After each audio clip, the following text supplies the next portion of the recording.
Баршаға сәлем. Жаңадан бастаушыларға арналған менің каналыма қош келдіңіздер. Мен тігуді жақсы көретіндерге нұсқаулық бейнелер көрсетемін. Үйрену өте оңай. Сіз хабарландыру алу үшін каналға жазылып, қоңырау белгісін басыңыз. Мен бүгін сіздерге осындай 5 түсті шиғырақты үйретемін.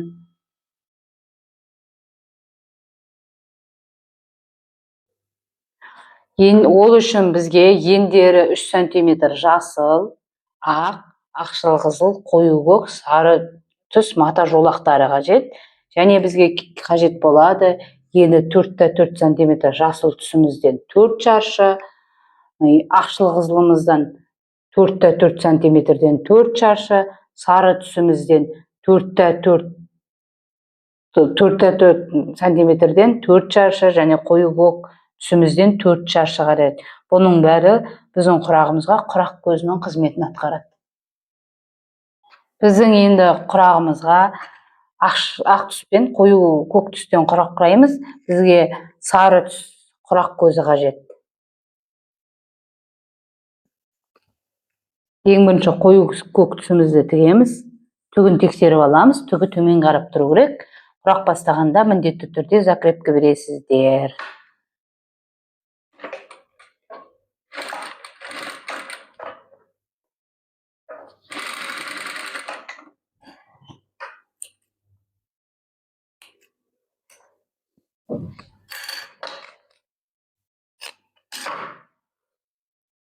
Міне қабырғасына қою көк түсіміз тігеміз.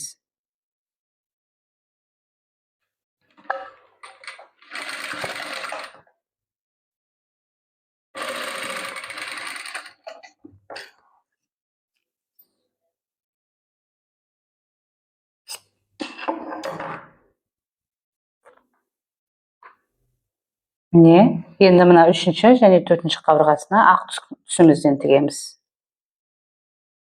Бұның да түгін тексеріп аламыз.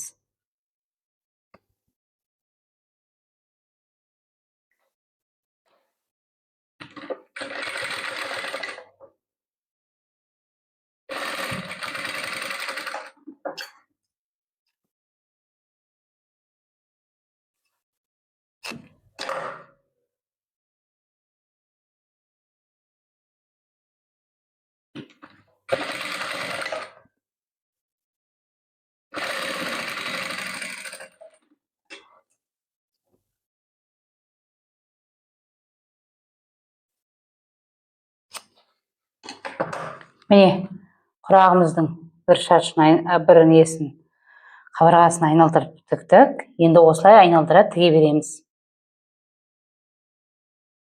Міне, бір шаршымызды дайындап алдық. Сары құрақ көзінен кейін 4 қатар тіктік.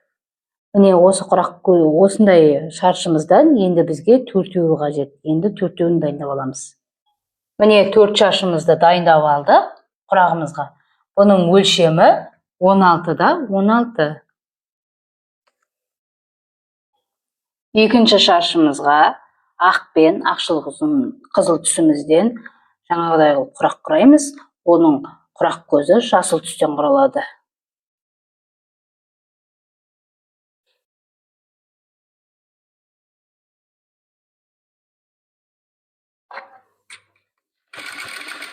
Міндетті түрде закрепка бересіздер.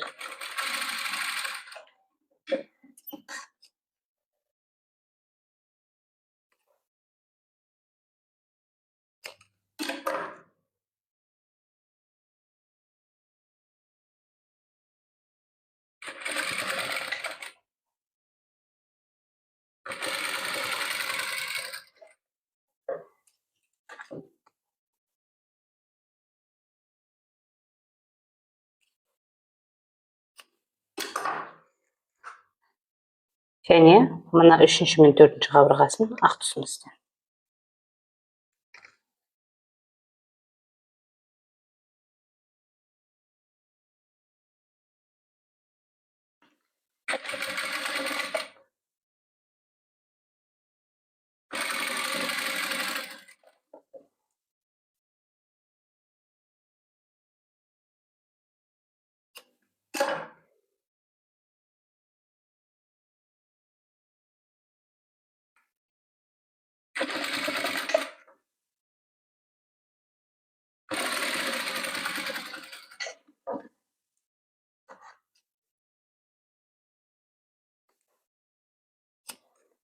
Міне, бір қатарын айналдырып шықтым.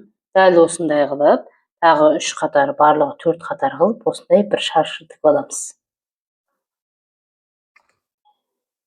Міне, ақ пен ақшыл қызылдан жасалған шаршымыз дайын болды. Енді дәл осындадан 4 штук шаршы қажет. Міне, 4 шаршымызды дайындап алдық. Міне, осындай болып шықты. Бізге келесі шаршымызға қажет ақ пен сары түс. Құрақ көзі қою көктен саламыз.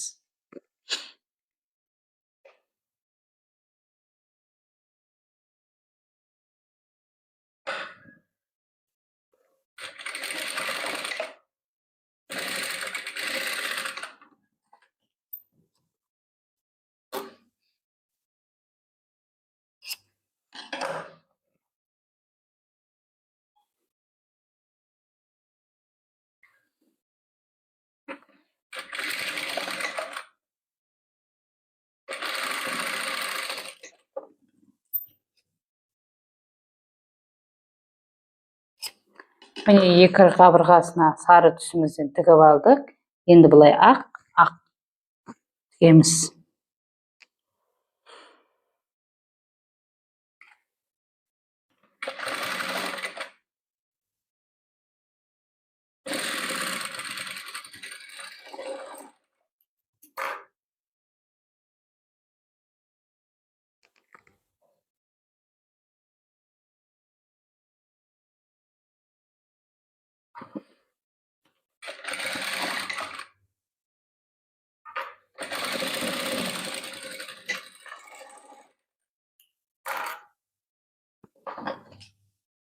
Артықтан қитсайсыз. Міне, ақ пен сарыдан бір бұл несінің қабырғасын құрадық. Енді осылай қылып 4 қатар қылып құрап шығамыз. Міне, ақ пен сарымыздан шаршымыз дайын болды. Тігіп шықтық 4 қатардан. Енді осыдан 4 шаршы қажет. Міне, 4 шаршымызды дайындап алдық. Міне, осындай болып шықты. Біздің енді дайындайтын шаршымыз келесі ақ пен жасыл түсімізден құрақ тігеміз. Оның құрақ көзі ақшыл қызыл. Және де мен осындай қалған түстерден осындай жасылдың қиындығын құрақ құрап жібереміз. Міне, ақшыл қызыл түсімізге. Міне, жасыл түсімізді тігеміз.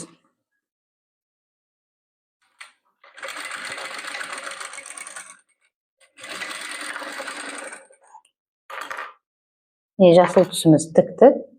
Енді тағы да жасыл түсімізді тігеміз.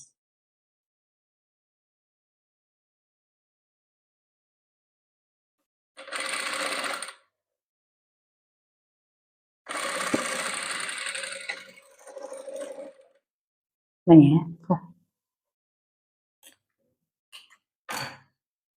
Енді бұлай, мына 3-ші және 4-ші қабырғасына ақ тігеміз. Ақ түсімізді.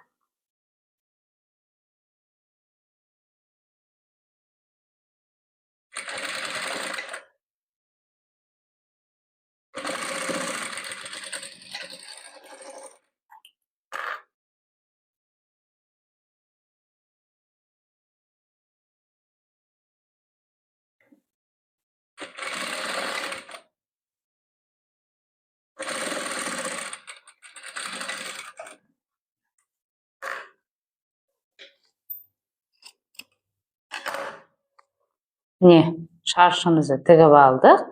Енді міне бір қатарын тіктік, осылай 4 қатарын тігеміз. Міне, ақ пен жасыл түсімізден бір шаршымызды дайын болды, құрап алдық. Енді осыдан 4 шаршы дайын құраймыз. Міне, ақ пен жасылдан 4 шаршы құрап дайындап алдық. Енді бұл біздің құрағымызға 16 шаршы қажет. Ақ пен жасыл, ақ пен сары, ақ пен темный көк, ақ пен ақшыл қызыл. Енді құрағымызды құрамыз. Біздер мына құрағымызға өстіп 4-4-тен құраған құрағымызды өстіп қосып аламыз барлығын.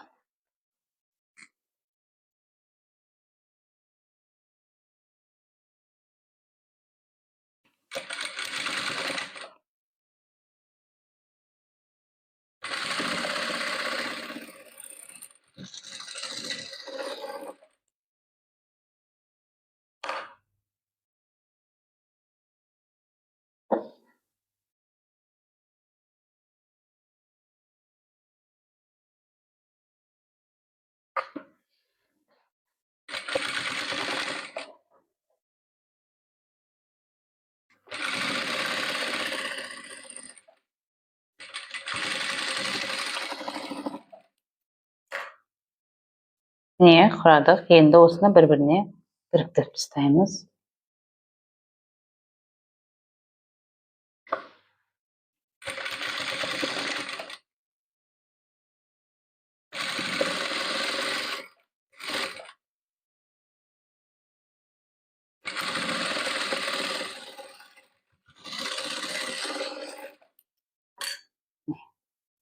Барлығында дәл осындай қылып қолымына түсін ортасына келтіріп аламыз, ағын сыртына қаратып.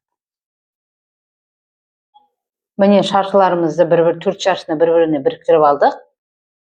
Міне осындай шаршы шықты. Енді құрағымызды құрамыз.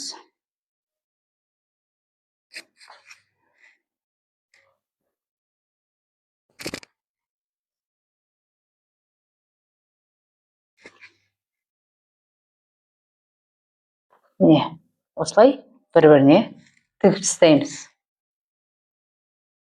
Мына шаршымыз бен мына шаршымызды бір-біріне қосып аламыз.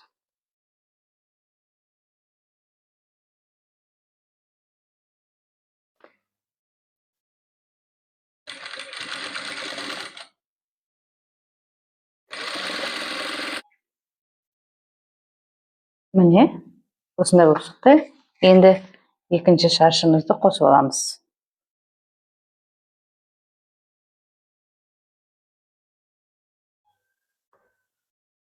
Міне шаршымызды тігіп шықтық.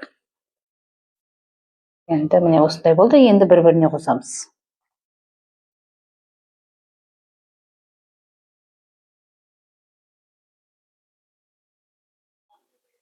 Міне құрағымызды бір-біріне біріктіріп тігіп алдық. Құрағымыз дайын болды. Өлшемі 58-58. Үйреніп алыңыздар, игіліктеріңізге пайдаланыңыздар. Және мына құрақтың түстерін өздеріңіз әртүрлі түстерге үйлестіре аласыздар.